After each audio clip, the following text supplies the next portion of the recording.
Mangueira, a paz do Senhor Jesus. Querido pastor, trago a saudação do nosso pastor presidente, pastor Paulo Cardoso, pastora Lourdes. É um prazer estar aqui com o senhor. Como o senhor falou, nós somos amigos de longa data e é um prazer estar aqui mais uma vez. O senhor é bênção, o senhor é família. Eu amo a sua vida, viu? Agradecer a presença do nosso querido pastor Geraldo Brito, líder de missões, que nos acompanha, juntamente com a Rafaela, minha linda esposa. É linda, hein, irmão? É dessa. Querido presbítero Amadeu, presbítero Leonardo, irmão Wagner, é muito prazer dividir o altar com os senhores, homens de Deus.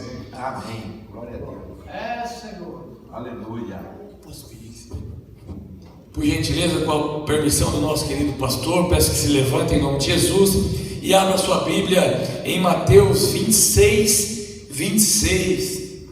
Quando vai para o YouTube, eita glória para Jesus.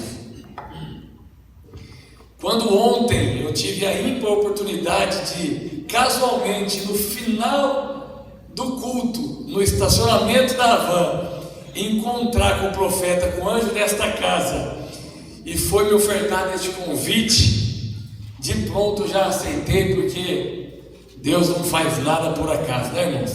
Então eu acredito que em nome de Jesus, Deus tem uma palavra aos nossos corações. Todos acharam? A palavra de Deus diz assim: a ceia do Senhor. Enquanto comiam, tomou Jesus o pão e, abençoando, o partiu e deu aos seus discípulos, dizendo: tomai e comei, isto é o meu corpo. A seguir tomou um cálice e, tendo dado graça, e deu aos discípulos, dizendo: bebei dele todos, porque isto é o meu sangue, o sangue da nova aliança, derramado em favor de muitos, para remissão de pecados. E digo-vos, pois, que desta hora em diante não bebereis deste fruto da videira, até aquele dia em que hei de beber de novo convosco no reino de meu Pai. E tendo cantado um hino, saíram para o Monte das Oliveiras. Santíssimo Deus e eterno Pai, Senhor, mais uma vez e ainda em Tua presença, no nome de Jesus, eu Te agradeço por esta oportunidade, mas Te peço, ó Espírito Santo, que o Senhor venha me guiar, venha me conduzir, que tudo que venha sair da minha boca não seja segundo a minha vontade, mas segundo os Seus propósitos, para que a Tua igreja possa sair edificada esta noite. É assim que nós oramos e já Te agradecemos no nome de Jesus. Pode se assentar, querido. Olha como Deus é maravilhoso. Quando o pastor falou para mim que o tema era o sangue de Jesus tem poder, eu já estou convertido. Também me converti, queridas e amadas irmãs. Só que eu vim para Jesus com 17 anos. E aí, esse ano eu completei 23 anos de cristão, de evangélico. E aí eu comecei a ler os textos. Eu falei assim: mas eu vou ler alguns textos que a Bíblia já está, a igreja já está cansada de ouvir, a igreja já está cansada de saber. Lá eles têm um anjo na igreja, um pastor, que é um teólogo, que é um amante, é um estudioso da palavra, ela é bem doutrinada. E aí chego na igreja e o pastor fala que duas lindas, amadas irmãs vão se batizar. Glória a Deus. Aí eu falo assim: Deus é maravilhoso, né?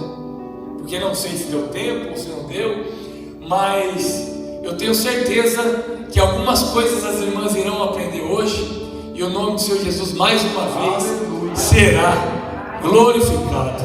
Aleluia, Jesus.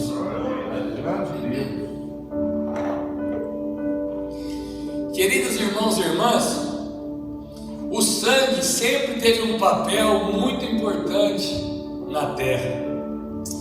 O sangue já começou a ter um papel importante lá no Éden, ou após o Éden. Após a queda de Adão e Eva, eles tiveram dois filhos, Caim e Abel. E num dado momento Deus chega aos dois e pede uma oferta. E nessa oferta, Caim, que era um lavrador, ele pega frutas, as melhores frutas possíveis, e oferece a Deus como sacrifício. Abel, ele cultivava gatos, ovelhas, cordeiros. Ele pega um cordeiro, o mais novo, sem nenhuma mácula, sem nenhuma mancha, sacrifica e entrega ao Senhor. E a Bíblia diz que Deus, ele se agrada da oferta de Abel, mas ele despreza a oferta de Caim. E nós aprendemos, queridas irmãs e irmãos, que Deus, ele desagradou da oferta de Caim por ter entregado algo que é perecível, algo que pode apodrecer, algo que não tem vida em si mesmo. Já Abel, ele entregou um cordeiro que ali, queridas irmãs, já estava tipificando e tipulizando o nosso cordeiro pascual, o nosso Cristo, que um dia ele viria aqui à terra e se entregaria por amor de todos nós. E aí, a Bíblia diz bem clara que Deus, ele indaga a Caim: cadê seu irmão? E como desde aquela época o ser humano era tribuloso, petulante, ele vira para Deus e fala: sou eu por acaso guardião do meu irmão, para saber onde ele está? Irmãos, eles estavam falando com Deus, não estavam falando comigo, com você. Ele faz essa resposta petulante a Deus: sou eu guardião do meu irmão para saber onde ele está, sabendo que ele já tinha matado seu irmão. E aí Deus vira e fala assim: o sangue do seu irmão está clamando dentro da terra pela alma dele, porque no sangue há vida. Aleluia. No sangue há vida. Glória. Então, aqui eu já quero abrir um parênteses, que os religiosos antigamente, sabe aquele churrasquinho que tem a carne mal passada? Aquele líquido vermelho, queridos, pode comer com gosto, porque aquilo não é sangue, aquilo é uma proteína da carne. Então nós, às vezes sem muito conhecimento, os nossos antigos fazia qualquer tipo de carne, tostava a carne, achando que se ele comesse ela um pouquinho ao ponto ou mal passada, estaria comendo carne, sangue e vida. O que nós não podemos comer é o chouriço, que aí é aquilo feito dos próprios sangue. Isso a Bíblia nos proíbe de comer. Mas esse líquido vermelho que vem da carne é uma proteína da carne, não é o sangue, tá bom? Então é só um parênteses. Então lembrando que o sangue é a vida. E aí eu venho para o Novo Testamento, e aí vem o Senhor Jesus, e esse texto me deixou muito intrigado. Olha só como após 23 anos de lendo Bíblia, eu fui ler o texto hoje, pastor, eu falei: opa, como que eu nunca parei para pensar nisso? Hoje em dia é pregado um evangelho da graça multinacional, múltipla. A graça, ela tolera tudo, a graça perdoa tudo. Mas aqui diz assim, no versículo 28, porque isto é o meu sangue, o sangue da nova aliança, derramado em favor de muitos para a remissão do pecado. Então peraí, aqui não fala derramado em favor de todos, aqui fala derramado em favor de muitos. Aleluia. Aí o Senhor tocou fortemente no meu coração. Sabe por que ele fala em favor de muitos? Porque pela sua onisciência ele sabia que nem todos o aceitariam, que nem todos aceitariam o seu sacrifício no Calvário, que nem todos amariam ele da forma que ele nos amou, que nem todos reconheciam esse sacrifício como único e suficiente para as suas vidas.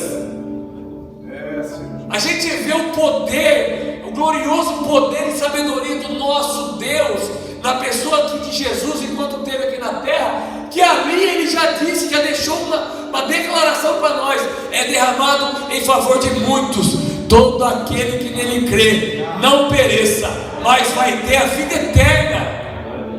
Creio, Senhor Jesus, aleluia.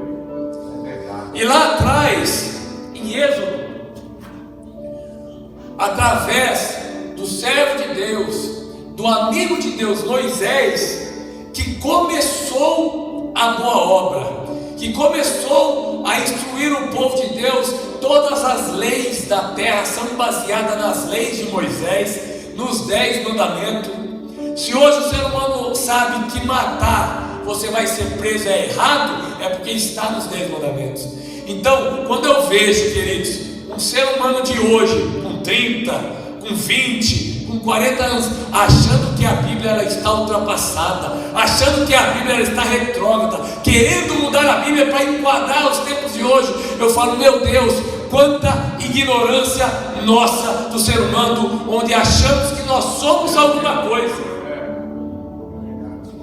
E aí, Moisés, ele diz assim: nós sabemos que Deus enviou 10 pragas ao Egito, e a última praga para que Deus amolecesse o coração de Faraó para libertar o povo de Israel foi a morte de todos os primogênitos egípcios.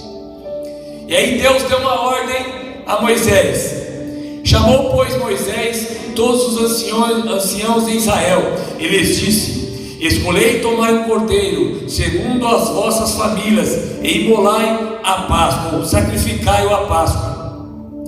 Tomai um molho de hisopo, malhai-o no sangue, e esparzi na bacia, e marcai as vergas das portas, e os umbrais com o sangue que estiver na bacia. Nenhum de vós sai da porta da sua casa até o amanhecer. Então, todos os irmãos, todos os israelitas chegaram na porta da casa, tá, irmãs? Chegou agora, então é para irmãs. Chegou na porta da casa e pegou o sangue e pintou a porta da casa do sangue. Quando o anjo do Senhor, mas o anjo do Senhor fez isso? Fez. Quando o anjo do Senhor passou para fazer o que Deus havia mandado Moisés falar a Faraó, que era o que? A morte de todo o primogênito egípcio. Quando ele chegava na porta do Filho de Deus, quando ele chegava na porta da casa do israelita, ele viu o sangue do cordeiro. Aí naquele momento ele desviava da porta e entrava na porta dos egípcios, e foi mortos todos os primogênitos, inclusive o primogênito de Faraó. Então a palavra, mais uma vez, que eu quero dizer, o poder do sangue, ele faz com que o juízo saia da sua casa, o juízo desvie da sua casa, e no nome do Senhor Jesus é glorificado. Então aqui, ali já está tipificando o cordeiro, é tipologia de Cristo. Só que nós sabemos que no Velho Testamento, esse sangue, ele cobria o pecado do homem. Uma vez por ano, imagina só, o povo pecava o ano inteiro. Uma vez por ano, antes da Páscoa, eles faziam esse sacrifício. Pegavam o cordeiro, imolava, tirava o sangue, depositava diante do sacerdote. O sacerdote colocava no propiciatório, e o propiciatório Deus recebia como um sacrifício de remissão, de cobrimento, cobria o pecado.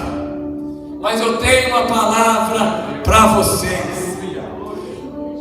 O João, o evangelista João, o profeta João, quando Jesus chegou, ele falou assim: eis aí o Cordeiro de Deus que tira o pecado do mundo. Esse cordeiro, ele não cobre o pecado, queridos. Esse cordeiro não mascara o pecado. Esse cordeiro tira o pecado do mundo. O sacrifício dele é perfeito. O sacrifício dele é único. Ele veio aqui por amor de mim, por amor de vocês. Não importa idade, não importa tempo, se é ontem, se é hoje, é amanhã, mas o sacrifício dele veio aqui para te salvar e te remir de todo o pecado. Aleluia. Em Hebreus 9, 22, na parte B, diz assim: e sem derramamento de sangue não há perdão. Após a queda de Adão, o homem, ele perdeu o vínculo com Deus, no sentido de que em Lucas 16 diz do rico e Lázaro, quando o homem morria, eles iam para dois lugares. Eles iam para o seio de Abraão e para o Hades, que é o lugar de tormento. Ali não é uma parábola, Jesus está dizendo o que acontece mesmo. Porque a diferença de parábola com realidade é que parábola não tem nome, não tem substantivo. E ali Jesus chama de Lázaro, ele dá um nome ao sujeito.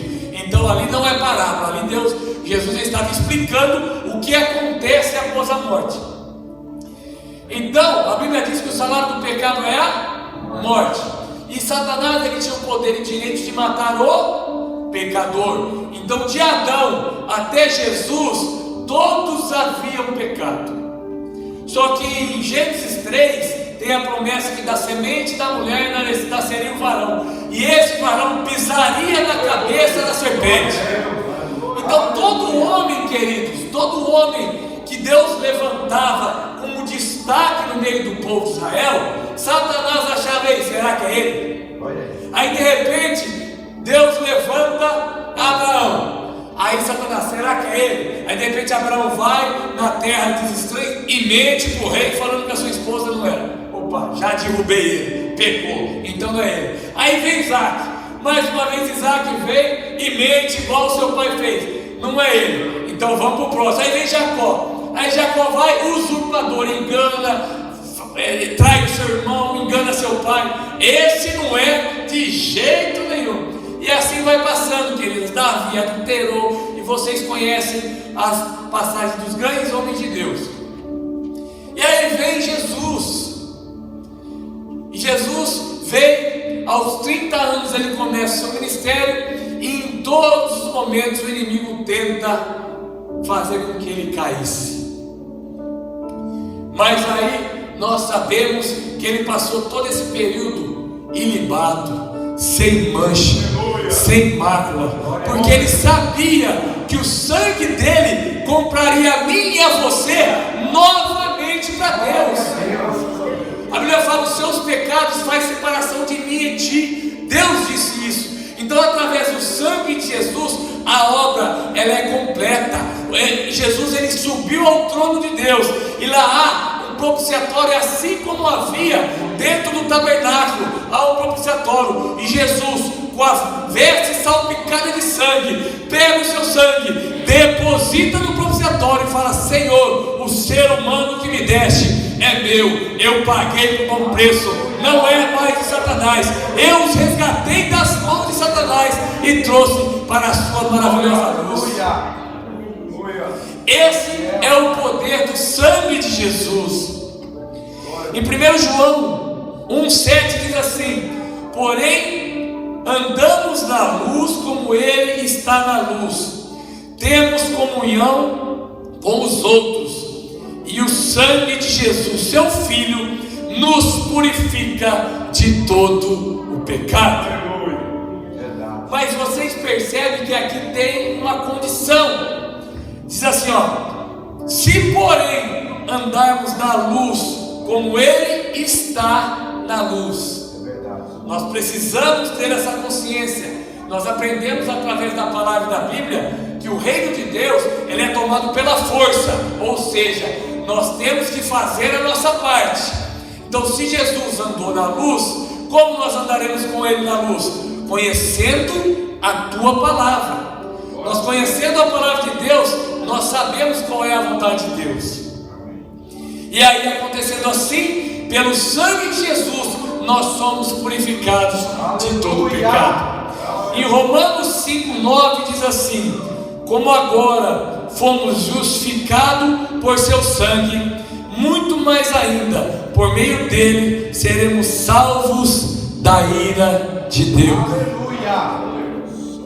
Grande Deus! Mais uma vez aqui a palavra de Deus, que ela não erra, que ela não muda, que ela é verdadeira. Mais uma vez a palavra de Deus diz que Deus se ira. Ou esse mundo acha que eu vou levar a obra de Deus de qualquer jeito, eu vou ter pecados de estimação, porque a graça vai me alcançar de qualquer jeito. Não é assim. O pastor ele leu um texto aqui do ofertório muito importante que nós não tínhamos combinado, mas casa perfeitamente com o que eu estou lhe falando. A obra de Deus não é feita de qualquer jeito. Davi, ele resolve trazer a presença de Deus para o meio da casa, para o reino dele, porque Davi ele era um servo segundo o coração de Deus. Ele falou: eu não vou reinar este povo sem a presença de meu Deus.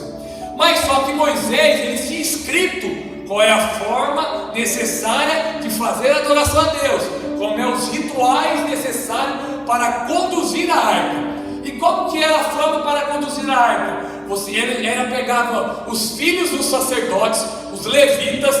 A arca ela tinha 4 rodelas assim, em cada ponta era colocado umbrais, ou para vocês entenderem, um bambu de madeira entre esses umbrais, e 4 levitas colocavam aqui a arca, porque ali já estava simbolizando que um dia a presença de Deus habitaria na minha vida e na sua vida, e assim era autorizado a conduzir a arca. 4 levitas iam levando a arca. Só que Davi ele teve boa intenção, mas há um ditado no mundo, um dágio popular que fala: de boas intenções o inferno está cheio. O reino de Deus não é brincadeira. A forma de fazer, entregar sacrifício a Deus, se ele pedia um cordeiro imaculado, sem mancha, porque para ele tem que ser perfeito, para ele tem que ser o melhor, para ele tem que ser 100%. E aí o que aconteceu? Ele colocou em cima de carro de boi, o carro de boi passou numa pedra, a arca iria cair. Olha a boa intenção aí. O jovem que estava em cima da arca falou: meu Deus, a arca, a presença vai cair. Não, foi e pegou para não derrubar. Queridos, boa intenção não vale se não tiver segundo os propósitos do coração de Deus. Ele pegou para a arca não cair e ele foi fulminado na mesma hora. Isso nos traz uma responsabilidade de fazer a obra de Deus com excelência, de saber que Deus vê eu aqui dentro, mas também Deus vê eu lá dentro do meu quarto, Deus vê eu lá no meu trabalho, Deus vê eu lá na minha faculdade, Deus vê eu lá em outras cidades, longe da minha família, longe da minha esposa, do meu marido. Nada passa em oculto diante dos olhos de Deus. Aleluia. Mas aí, queridos, então já tem toda uma explicação do que é o propósito do sangue. E agora eu quero tentar, em poucas palavras, que eu tenho ainda mais 10 minutos, eu tenho juízo na cabeça, porque eu quero voltar. Então, eu quero que os irmãos entendam: o sangue de Jesus tem poder. Mas tem poder para quê? Nós temos que saber manusear a espada de forma precisa. Nenhum guerreiro vai para frente de batalha sem saber manusear a sua espada, porque senão fatalmente ele é o primeiro a morrer. Então, queridos, vamos entender, que eu já ouvi muito isso por aí.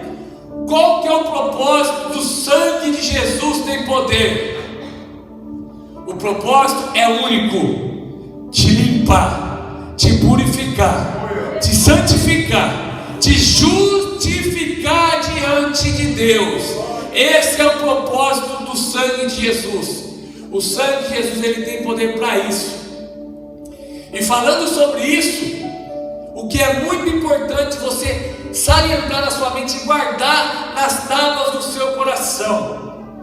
A Bíblia diz que há 2 pecados que Deus não perdoa. O primeiro é a blasfêmia contra o Espírito Santo. Esse é imperdoável. Jesus disse. O segundo é o pecado não confessado. Só isso, queridos. A Bíblia diz: aquele que confessa e deixa alcança a misericórdia. Romanos 8 diz: nenhuma condenação há para os que estão em Cristo Jesus, que não andam segundo a carne, mas segundo o Espírito. Não tem condenação para o pecado confessado, queridos. Só que hoje em dia, qual que é a maior enfermidade do nosso século? A depressão. Porque o inimigo, queridos, ele mudou a estratégia. O inimigo, ele não possui mais o crente. Porque não existe mais, praticamente você não vê mais pessoas caírem endemoniadas dentro da igreja. Não é porque se acabou o poder, porque o Jesus é o mesmo.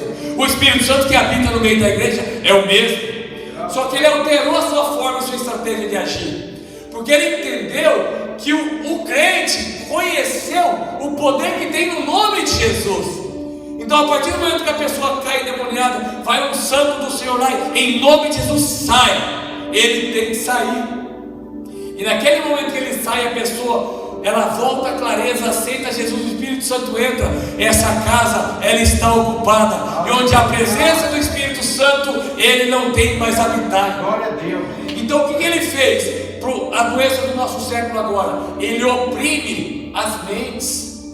Ele fica oprimindo, ele fica lançando dardos na mente. Porque o inimigo, queridas e queridos, ele não sabe o que você pensa. Ele não sabe o que você pensa. O único que tem poder de saber os seus pensamentos é o nosso Deus. Então ele lança o dardo na sua mente, através das suas atitudes, das suas reações, ele vê se o dado pegou ou não. Então, para isso já é um aprendizado. Quando vem na mente, já repreende. Porque nós não estamos isentos de vir as coisas na nossa mente. Mas você clama pelo nome de Jesus, que você clama e diga: Senhor, eu tenho a mente de Cristo. A Bíblia fala que eu tenho a mente de Cristo. Então esse pensamento, porque diz, tudo que é justo, tudo que é puro, tudo que é amável, tudo que é de boa fama, se há alguma virtude e se algum louvor há, nisso pensai. Então, se é alguma coisa que não está dentro desse quadro, repreende e lança fora em nome de Jesus. Amém? Então, só que nunca se viu tantos adolescentes, tantas crianças, tantas pessoas de meia idade com depressões profundas como nos dias de hoje. Porque ele sabe que o cabeça da igreja é Cristo. Então, se ele conseguir tomar a sua mente, ele destrói o seu corpo todo.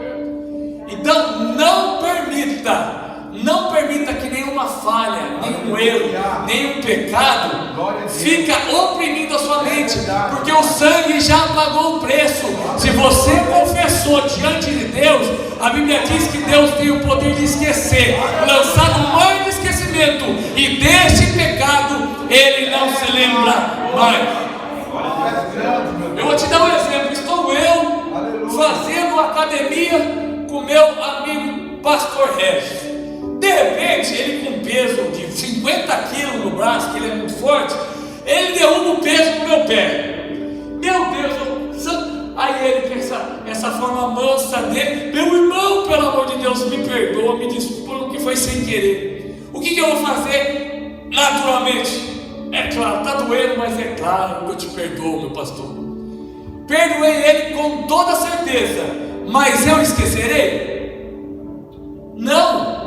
Nós não temos esse dom. Mas eu quero te dizer, escreve na tábua do seu coração, que o seu Deus tem poder para te perdoar e esquecer do seu pecado. A Bíblia diz que ele não se lembra mais. Daquele momento em diante, você é uma nova criatura para Deus. Só que o inimigo, a estratégia dele é fazer você se lembrar do seu pecado. Você caiu, hein? Você errou, hein? De novo você errou. De novo você errou. Repreende esse inimigo no nome de Jesus, porque Deus não te acusa mais. O sangue de Jesus te cobriu de todo pecado. Não permita que o inimigo acuse a sua mente e te escravize de qualquer falha.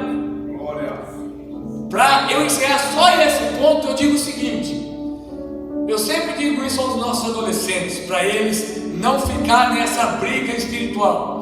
E eu dou um exemplo do seguinte: eu falo assim para eles: para mim, aqui na terra, eu, Alex, o pior pecado para mim é do estuprador. Eu não tenho amor o suficiente para perdoar. Eu, ser humano, porque o nosso amor é limitado. Então eu tenho filhos, eu não tenho amor para perdoar um camarada desse. Tem gente que perdoa, e aí eu falo isso, mas eu já falei isso para Deus, então eu sou sincero. Aí, queridos, eu acredito que todos são horrorizados com isso. Agora, Se esse cidadão praticou isso a vida toda, no último momento da sua vida, ele cai em si, ele se arrepende, ele pede perdão dos seus pecados, ele de fato, Deus com a sua onisciência, vê no coração dele que ele se arrependeu de toda a maldade que ele fez aqui na terra e pede perdão para Deus, o sacrifício de Cristo na cruz alcança misericórdia para ele. Você está entendendo o tamanho que é e o tão completo que é o sacrifício de Jesus na cruz? Então, queridos, não imite o perdão de Deus na sua vida. Não fique trazendo culpa que Deus não trouxe mais. Não fique remoendo mais nada que Deus já te perdoou. Não tem pecado que Deus não pode te alcançar. Em nome de Jesus. Então, o sangue de Jesus, ele tem poder para me limpar, para me justificar, para me salvar diante de qualquer pecado, no nome de Jesus. Então já é a diferença, para eu encerrar, já é a diferença do nome de Jesus. O sangue de Jesus te purifica, o nome de Jesus te dá poder e autoridade. É no nome de Jesus que expulsa demônio, é no nome de Jesus que você ora e cura, é no nome de Jesus que você profetiza, é no nome de Jesus que você repreende, é no nome de Jesus que você quebra toda maldição, é no nome de Jesus que te dá autoridade para entrar em qualquer lugar e sair, é no nome dele. Então nunca queira repreender um demônio, alguma coisa. Sangue de Jesus tem poder. Nós temos que saber como usar a nossa espada. Então sempre que você for orar por alguém que está com uma possessão, ou está perturbado, ou quer orar por cura, quer orar por milagres, quer orar profetizando que vá bem em alguma situação, em alguma prova, em alguma viagem, você ora no nome de Jesus, que foi dado maior poder no céu, na terra e debaixo da terra. Amém, queridos? Amém. Glória a Deus. Então entenda que o sangue de Jesus, ele é poderoso, e a obra dele na cruz do Calvário, ela é completa. É completa no sentido do que? Eu não sou salvo porque eu sou bonzinho, eu não sou salvo porque eu venho à igreja. Todos esses fatores nós fazemos por gratidão pelo que ele fez. Em Efésios diz: vós não sois salvos por obras para que ninguém se glorie. Eu conheço muita gente que não é cristão, mas que é de outras religiões, que fala que é salvo porque dá várias cesta básica, porque ajuda com remédio, porque ajuda todo mundo. Mas Deus, na sua presciência e onisciência, que ele não é pego por surpresa, ele sabe o coração do homem vaidoso. O homem ia achar que ele era bom por ajudar as pessoas. Mas então nós entendemos que nós somos salvos pelo sacrifício de Cristo na cruz, na cruz do Calvário. É pelo sangue que nos purifica. Quando nós passamos por aí, na cidade, onde você estiver, no mundo espiritual, nós estamos selados pelo sangue do Senhor.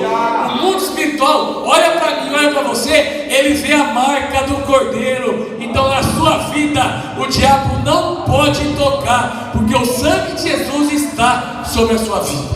Amém? Com a permissão do pastor, se coloque de pé. Que em nome de Jesus, queridos, que essa palavra de alimento para o seu coração, para que você possa entender o poder do sacrifício de Cristo da cruz, o poder do sangue do Senhor que foi derramado na cruz do Calvário, por amor de mim, por amor de você, Ele tem sobre a sua vida. Não permita, desbloqueie a sua mente, coloque o capacete da salvação. Não permita que dados inflamados do inimigo tire o seu foco, que é Cristo.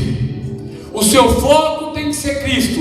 O sangue dele já te purificou, o sacrifício dele já te salvou. O resto é da glória para Jesus.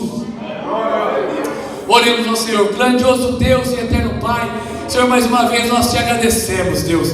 Agradecemos por esta palavra que o Senhor entregasse às nossas vidas, porque eu também saí daqui edificado. Porque não veio de mim esta palavra, mas veio direto do trono do Senhor. Porque porque no meu conhecimento, na minha sabedoria, não sairia nada, Pai. Mas eu te peço, Deus, no nome de Jesus, que essa palavra, ela venha a ser como semente plantada em terra fértil, que venha a ser plantada no coração de cada filho teu, e venha germinar, e venha crescer, e dar frutos para a honra e glória do Senhor. Que todo levante do inimigo, de toda acusação, que tudo que vier sobre a vida dos teus filhos, eles possam lembrar dessa palavra e saber que eles já foram crucificados com Cristo, que não vivo mais eu, mas que Cristo vive em mim, e o sangue do Senhor Jesus tem poder para purificar de todo e qualquer pecado. É assim que nós oramos e já te agradecemos no nome de Jesus, e as palmas louvam o nome do Senhor.